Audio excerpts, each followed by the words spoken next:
कहानी की शुरुआत में हम कैटी नाम की खूबसूरत लड़की को देखते हैं जो एक कैफे में काम करने के साथ साथ बहुत अच्छी मॉडल भी थी, जिसे इसी बीच वहीं पर अपनी दोस्त देखते ही बुला लेते हैं क्योंकि वो उसे एक अच्छी जॉब करता हुआ देखना चाहती थी। और इसी वजह से वो कैटी को अपनी पोर्टफोलियो भी बढ़ाने का कहती है ताकि वो कोई अच्छी जॉब लेकर काम कर सके। और इस सब के अलावा कैटी खुद भी एक मॉडल बनना चाहती थी, जिसे अपनी फ्रेंड इस सब के लिए कुछ पिक्चर भी बनाने का कहती है ताकि वो उसे किसी अच्छे फोटोग्राफर को दिखाते ही मॉडलिंग के लिए अप्लाई कर सके। लेकिन कैटी को इस सब में जरा भी इंटरेस्ट नहीं था, जिसके बाद घर वापस जाते वक्त कैफे में लगा हुआ फ्री फोटोग्राफी का बोर्ड देखते ही वहाँ से नंबर उतार लेती है क्योंकि उसे किसी भी हाल में एक अच्छी जॉब की बहुत जरूरत थी, जिसको ढूंढने के लिए वो अपने घर जाते ही सभी फोटोज देखने लगती है, जहाँ पर अब हम उसकी और पिक्चर भी देखते हैं। लेकिन कैटी को उनमें से एक भी पसंद नहीं थी, जिसकी वजह से वहीं पर ही बैठे फोटोग्राफी वाले को फोन करने लगती है, जो कैटी से सारी इन्वेस्टिगेशन लेने के बाद उसे अपनी पिक्चर भी सेंड करने का कहता है ताकि वो उसे देखते ही अपने बारे में सब कुछ बता सके, क्योंकि उन्हें भी मॉडलिंग के लिए बहुत अच्छी और खूबसूरत लड़की की जरूरत है, जो अब कैटी को पिक्चर सेंड करते ही एक्सेप्ट कर लेते हैं। और इस सब के अलावा कैटी को अपने टाइम के बारे में भी बता देते हैं ताकि वो उनसे मिलते ही और जानकारी ले सके, जिसका सुनते अब कैटी भी सुबह होते उनके ऑफिस में पहुंच जाती है, जहाँ पर पहले से और भी लड़कियां मॉडलिंग कर रही थी, लेकिन उन्हें किसी भी लड़की में ज्यादा इंटरेस्ट नहीं था। और इस सब के अलावा हम वहाँ पर तीन भाई जॉर्जी, निकोली और एवान से भी मिलते हैं, जो तीनों एक साथ ही यहाँ पर मॉडलिंग करते थे। और कैटी उन्हें देखते ही अपने बारे में भी सब कुछ बता देती है, जिनका भाई जॉर्जी तो पूरी तरह उस पर लट्टू हो चुका था। और इस सब के अलावा कैटी वहाँ पर मॉडलिंग भी बहुत अच्छी तरीके से करती है, लेकिन एवान को इस सब में जरा भी मजा नहीं आ रहा था, जिसकी वजह से वो मॉडलिंग रोकते ही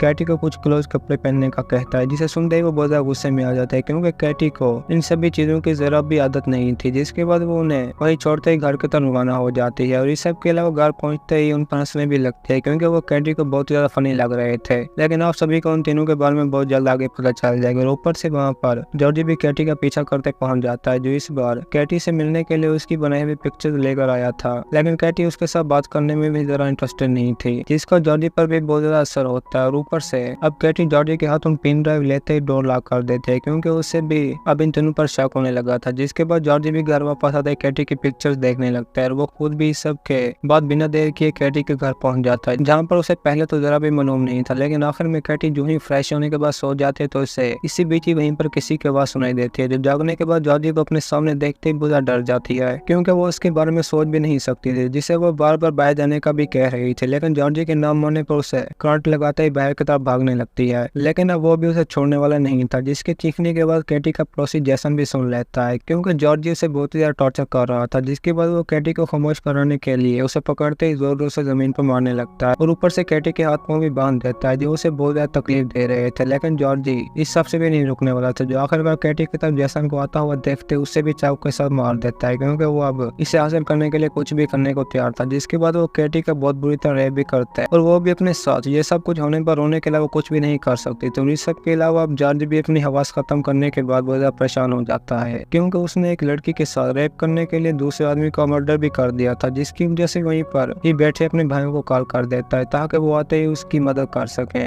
जिनके अब कुछ टाइम बाद पहुंचने पर जॉर्ज की भी जान में जान आ देता है, जिन्हें खुद भी अपने भाई पर बहुत ज्यादा गुस्सा आ रहा था, लेकिन फिर भी अपने भाई को बचाने के लिए सारे सबूत एक साथ मिटाने लगते हैं। और ऊपर से जैसन पर मारा हुआ चाकू भी कैटी के हाथ में दे देते हैं ताकि इस सब का सारा शक कैटी पर ही जाए, लेकिन वो उसे अकेला भी नहीं छोड़ सकते, जिसकी वजह से निकोली कैटी को ड्रग देते ही वहीं पर बेहोश कर देता है, जो होश में आने के बाद और भी ज्यादा प्रॉब्लम में थी क्योंकि इस बार जॉर्जी की वजह उसका भाई निकोली बहुत ही बुरी तरह कैटी का रेप कर रहा था, जो कई लड़कियां अब इनके हाथों में आते ही बहुत बुरी तरह फंस जाती है। और सबसे बड़ी बात, वो भाग भी नहीं सकती थी, जिनके करीब अब जॉर्जी आते ही अपने भाई पर बहुत गुस्सा होने लगता है, लेकिन निकोली सबसे भी नहीं रुकता, जिससे जॉर्जी अब कैटी के ऊपर सूसू करता देखते ही लड़ने लगता है क्योंकि वो खुद भी बुरा होने के साथ साथ कुछ अच्छा भी था, जिन्हें वहीं पर अब एवान एक दूसरे के साथ लड़ता देखते ही खामोश करा देता है क्योंकि वो खुद भी एक बहुत बुरा इंसान था, जो अब दोनों भाइयों के रूम से बाहर बैठते ही कैटी के कपड़े भी उतार देता है, जो बस अकेली ही वहीं पर होने के साथ कुछ नहीं कर सकती थी। जिसके ऊपर अब सुबह होते ही एवान आते ही पानी डाल देता है क्योंकि अब ये तीनों भाई उसे साफ करने के लिए आया था, जिसकी वजह से वो जॉर्जी को करीब आता देखते ही उससे भी नीचे गिरा देते हैं, लेकिन ये भी उसे छोड़ने वाले नहीं था, जो दूसरी बार भी कैटी को दोबारा से ड्रग्स की गोलियां दे देते हैं ताकि वो बेहोश होते ही खामोश रहे। और ऊपर से जॉर्जी उसे अपने साथ कुछ कपड़े लाने का भी कहता है ताकि कैटी उसे पहन सके, लेकिन अब वो खुद भी सामने एक विंडो देखते वहां से भागने का सोच रही थी, जिसकी वजह से सभी के जाते ही अपने मुंह में हाथ डालते वोमिट कर देती है ताकि सारी की सारी ड्रग्स बाहर आ सके। और ऊपर से अब जॉर्जी भी वहीं पहुंच चुका था, जिसे कैटी खुद को कपड़े पहनता देखते ही वहीं पर एक हमले के साथ बेहोश कर देती है और उसे इस सब के अलावा बहुत ज्यादा मारने भी लगते हैं क्योंकि इन्होंने उसे बहुत ही ज्यादा टॉर्चर किया था। जिसके बाद विंडो से बाहर निकलते रोड पर भागने लगती है, लेकिन उसे इस सारे माहौल के बारे में कुछ भी समझ नहीं आ रही थी, क्योंकि ये तीनों उसे किसी और शहर में ले आए थे जिनकी जबान भी कैटी से अलग थी और उनमें से कोई भी कैटी की मदद करने के लिए तैयार नहीं था। तभी रास्ते में एक पुलिस ऑफिसर कैटी के सामने आते ही उसे अपने सीनियर के पास ले जाता है, जो खुद भी एक अमेरिकन था, और कैटी भी उसे अपने साथ होने वाली हर चीज के बारे में बता देती है, जिससे अब ऑफिसर अपने साथ स्टेशन पर लाते इन्वेस्टिगेशन करने का कहता है। लेकिन वो इस जगह के बारे में कुछ भी नहीं जानते थे और ऊपर से वो किसी डॉक्टर को भी अपने करीब नहीं आने दे रही थी, जो देख के ऑफिसर और भी ज्यादा परेशान हो जाता है, क्योंकि कैटी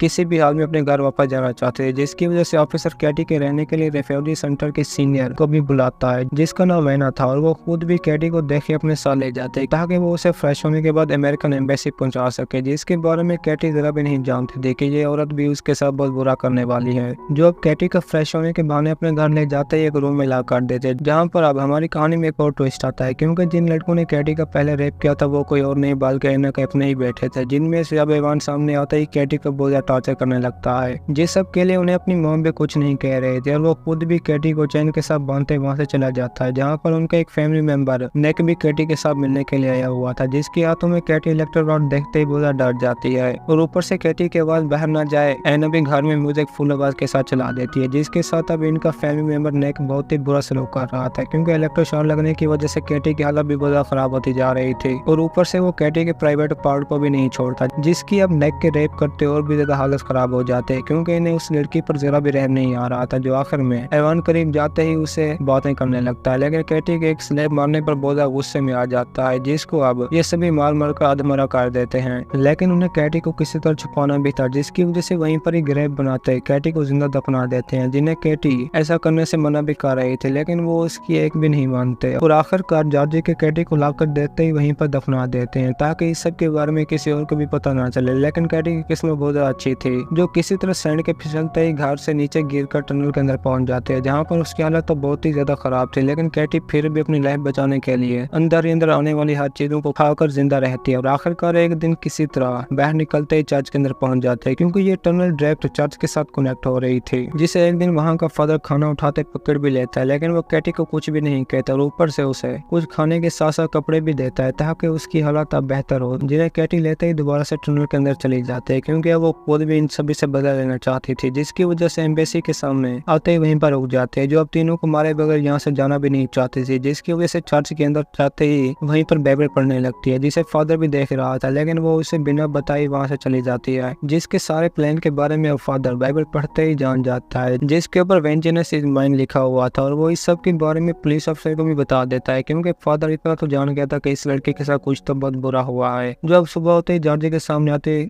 कॉफी रखते ही वहां से चली जाती है, जिससे वो खुद भी देख लेता है, लेकिन कैटी का पीछा करना उसकी सबसे बड़ी गलती थी, जिसके टनल के अंदर आने पर कैटी उसे मारते ही बेहोश कर देती है, जो अब होश में आने के बाद खुद को बंधा हुआ देखते बहुत परेशान हो जाता है, क्योंकि कैटी अब उनके साथ भी वैसा कर रही थी जैसा उन्होंने उसके साथ किया था, और ऊपर से वो जॉर्जी को बहुत जख्मी भी कर देती है, जिसके बारे में पुलिस ऑफिसर जरा भी नहीं जानता था, क्योंकि अब इसके बाद निकोली की बारी थी, जिसे वो पब में ड्रग्स वाली वाइन पिलाते ही हैरान कर देते हैं, लेकिन वो खुद भी अपनी जान बचाने के लिए वॉशरूम के अंदर जाते वॉमिट करने लगता है, जिसके सामने अब वहीं पर कैटी आते ही मारकर अनफ्लैश बाथ में डुबाने लगती है, और वो ये सब उस टाइम तक करती रहती है जब तक वो मार नहीं जाता, और वो खुद भी निकोली का काम तमाम करते वापस टनल के अंदर पहुंच जाती है, जहाँ पर जॉर्ज सिर्फ और सिर्फ कैटी से माफी मांग रहा था। अब अगली सुबह होने के बाद जब नेक चर्च में था तो इसी बीच वो अपने सामने कैटी को देखते ही बहुत डर जाता है, और जो ही उसका पीछा करने लगता है तो कैटी इसी बीच सामने आता ही नेक को भी बेहोश कर देती है, जो होश में आते ही एक बेड के साथ बंधा हुआ था, जिसके चारों तरफ इलेक्ट्रिक वायर लगी हुई थी, और कैटी खुद भी उसे इलेक्ट्रिक रॉड के साथ बहुत ज्यादा टॉर्चर करने लगती है जैसा उसने किया था,